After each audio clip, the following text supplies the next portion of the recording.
Good morning, students. In today's class, we are going to take the summary of the story, The Three Dancing Goats.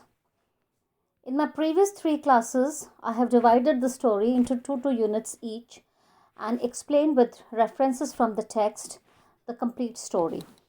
Now, this is the conclusion class in which I wind up the story with the summary. The summary is a bit long, so I have divided the class into two parts. In part 1, I will be taking up the first 3 points that are there in the story, and in the concluding class, I'm going to cover the remaining 3 points. So let us begin with the summary of the story, The Three Dancing Goats. As you know, or as you remember, while we were discussing the story, the first thing that we discussed about the story is that it's a folk tale, and like every folk tales, it has a poor character who's a destitute, who doesn't have riches, who doesn't have means of sustenance, and with luck and a little supernatural element and little goodness of heart, hard work and kindness and patience and all these qualities, his fortune changes, and he ultimately in the end lands up in a very happy situation. So the same thing happens in The Three Dancing Goats, which concerns about and revolves around the life of a young farmer who has no means of sustenance. He lives with his mother with two cows, and as the story progresses, his luck changes, the fortune changes, and he comes in possession of three goats who are beautiful goats, and how these three goats they lead him to a happy end. This is the gist of the story. So let us begin with the summary. The Three Dancing Goats is an Indian folk tale with an anonymous writer. Folk tales are centered around a poor character with magical and supernatural elements and phenomena which bring fortune to the main protagonist. The story The Three Dancing Goats centers around a poor boy with a magical flute and three dancing goats for upbringing the livelihood quality of the hero and also for winning the heart of the hero's beloved. One more thing to be remembered is that folk tales are usually based on a region's established customs and traditions, and most of the time, this writer is unknown.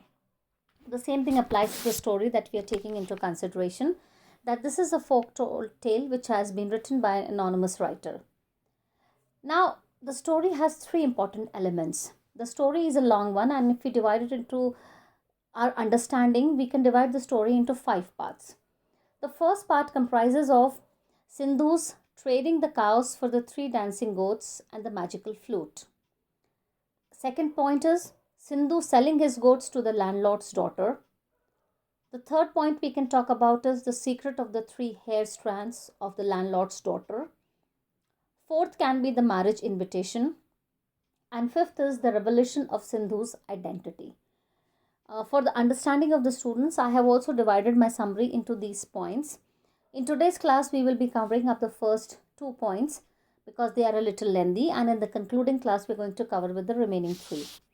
So when we talk about the first point, that is Sindhu trading the cows for the three dancing goats and the magical flute, we can say that when the story begins, the story is narrated to a group of children by Baba Trinko.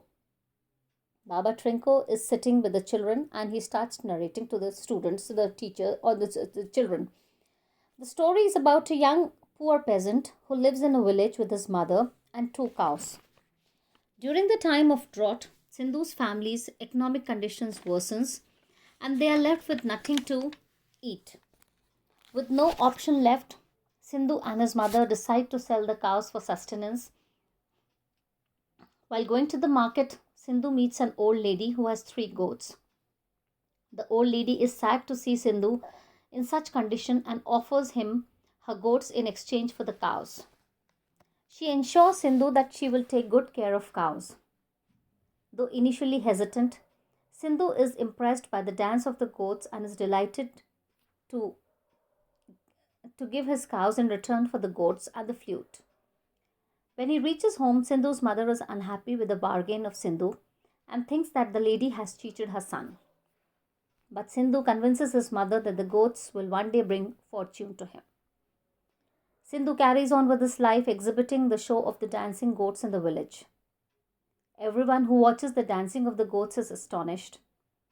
Soon his fame reaches the landlord's home and his daughter wishes to buy one goat from Sindhu. Sindhu agrees to sell this goat on the condition that the daughter will have to visit his house to meet his mother with a barrel of foodstuff. So, as the unit progresses in the story, the first unit comprises of the conditions of the young boy, that is Sindhu, and he lives with his mother. When they have nothing to eat, leave apart the animals, the mother is forced to ask her son to sell the cows in the market so that they could gain a little money out of it. With this notion in mind, she allows her son to go to the market to sell the cows and bring some money so that they can carry on with their lives. But as luck has determined, as destiny had planned, Sindhu meets an old woman who was having 3 goats. And when she sees the sadness of Sindhu, the old lady offers Sindhu the 3 goats and the flute that she has in exchange for the cows of Sindhu. Though Sindhu doesn't like the proposal very much in the beginning, but then when he sees the goats dancing and the flute playing so beautifully, he takes the goats and gives the cows to the old lady. Little knowing that these goats are going to turn his life, these goats are going to change his fortune, he brings home to the disappointment of his mother.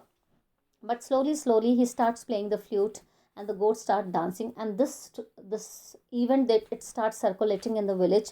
And when the landlord's daughter, she comes to know about the majesticity and the beautiful dancing of the goats, she asked the young boy, that is Sindhu, to come and give her the goat. And she purchases the first goat. And the condition for the purchase of the first goat is that the girl has to visit the home of Sindhu along with the barrel of foodstuff.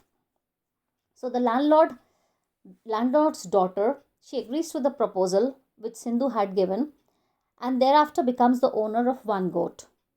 But the problem arises when the goat refuses to dance. A village soothsayer tells the landlord's daughter that the goat will dance only with a partner, and for this Sindhu is summoned again to sell his another goat. Now, we come to know that though the landlord's daughter has purchased 1 goat in exchange for the visit to Sindhu's place and a barrel of foodstuff, but there is another problem. The problem that persists is that the single goat that she has purchased is not willing to dance, no matter whatever music is being played before her. Now Sindhu is called again, and this time the girl says that now you have to give me the second goat because some soothsayer has said, someone has predicted that these goats are going to dance only when they have a partner. So Sindhu again is called and he agrees to sell the second goat with another condition. This time the condition of Sindhu changes. He says this time he wants the gold ring of the daughter in addition to the barrel of foodstuff. The deal is struck and the barrel of foodstuff reaches Sindhu's home even before he returns home. In addition to the selling and buying, Sindhu is enchanted by the beauty of landlord's daughter and he starts liking her.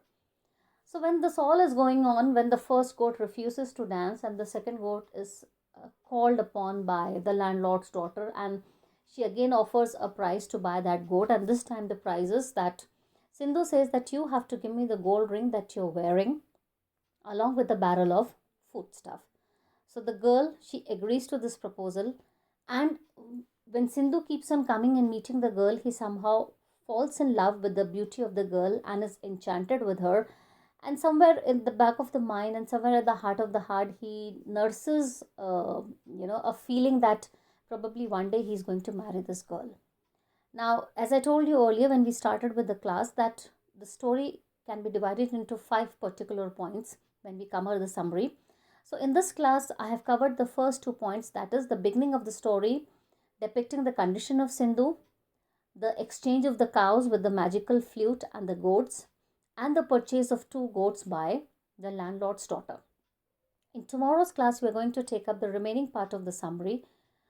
I'll be a bit slow because the summary has to be written, because the question that is asked on the story is the critical summary of the story, other than the analysis of the character of Sindhu and the character of the landlord's daughter.